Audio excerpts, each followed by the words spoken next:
Thème 3A, le maintien de l'intégrité de l'organisme, quelques aspects de la réaction immunitaire. Chapitre 2, l'immunité adaptative à médiation humorale, prolongement de l'immunité innée.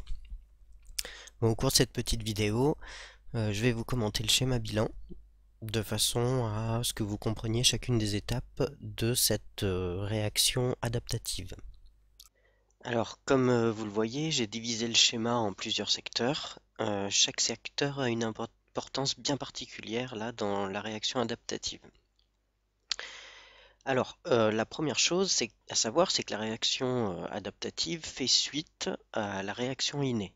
Alors, c'est ce qu'on a ici, avec une cellule dendritique qui aurait fixé un pathogène grâce au récepteur donc, que l'on a vu en cours. C'est l'interaction entre les récepteurs PMP du pathogène et PRR de la cellule dendritique. Alors, cette cellule dendritique devient une cellule présentatrice d'antigènes, CPA. Elle va donc présenter l'antigène reconnu au lymphocyte T4. Ce lymphocyte T4 va ainsi être sélectionné grâce à ces récepteurs T. Alors le récepteur T, on ne le voit pas, mais il serait ici. Alors ce lymphocyte T4 va se différencier en lymphocyte TA, alors lymphocyte T auxiliaire, ou LTH comme on l'a noté en classe, lymphocyte T helper. Une partie de ces lymphocytes T différenciés, de ces lymphocytes T4 différenciés, va être stockée dans la mémoire. Une autre sélection va se faire, donc ça c'est la première étape. La sélection va se faire au niveau des lymphocytes B. Les lymphocytes B, grâce à leurs immunoglobulines membranaires, que l'on voit ici, elles sont fixées là bien sur la membrane, vont être sélectionnés. Chaque lymphocyte B, naïf au départ, ne reconnaît qu'un seul antigène bien particulier. Donc il va être sélectionné. Ce sera le même cas pour les LT8 grâce à leur récepteur T. Eux aussi ne reconnaissent qu'un antigène particulier et seront sélectionnés à la suite de cette reconnaissance. Alors ici, la reconnaissance, elle se fait grâce à la cellule présentatrice d'antigènes. Les LTA vont donc produire des interleukines. Donc c'est un médiateur chimique qui le libère et qui va provoquer, on le voit ici, l'orientation des lymphocytes B sélectionnés vers leur amplification.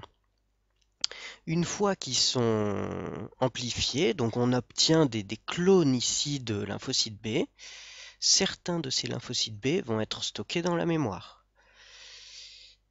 Tous ces clones de lymphocytes B vont ensuite être différenciés, ils vont devenir des cellules véritablement fonctionnelles, différenciées en plasmocytes.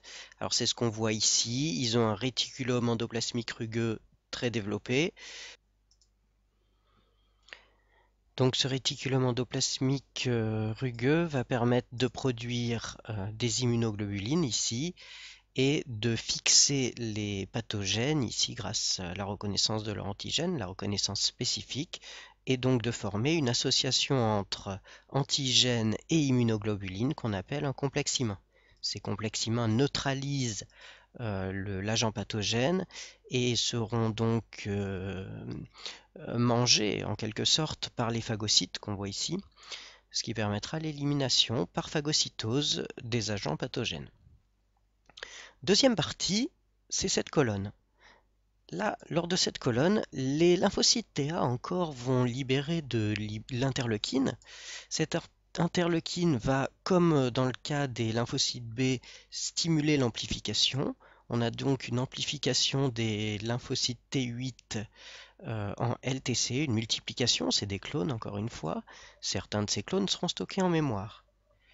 Encore une fois, grâce à ce mécanisme de l'interleukine, on s'orientera vers une différenciation de ces cellules, donc qui deviennent véritablement maintenant des LTC. Ces LTC vont reconnaître, alors c'est ce qu'on voit ici, reconnaître nos cellules grâce à leur CMH et nos cellules infectées. Donc ça, c'est grâce à la présentation de l'antigène que l'on voit ici, associé au CMH. Lorsqu'il y a reconnaissance, ce LTC se fixe sur nos cellules et libère de la perforine. Cette perforine va provoquer la lyse de la cellule et cette cellule va éclater. Lorsque cette cellule éclate, tous les déchets de destruction de la cellule seront là aussi éliminés par la phagocytose. Donc voilà ce qu'il faut retenir un petit peu de cette réaction immunitaire adaptative.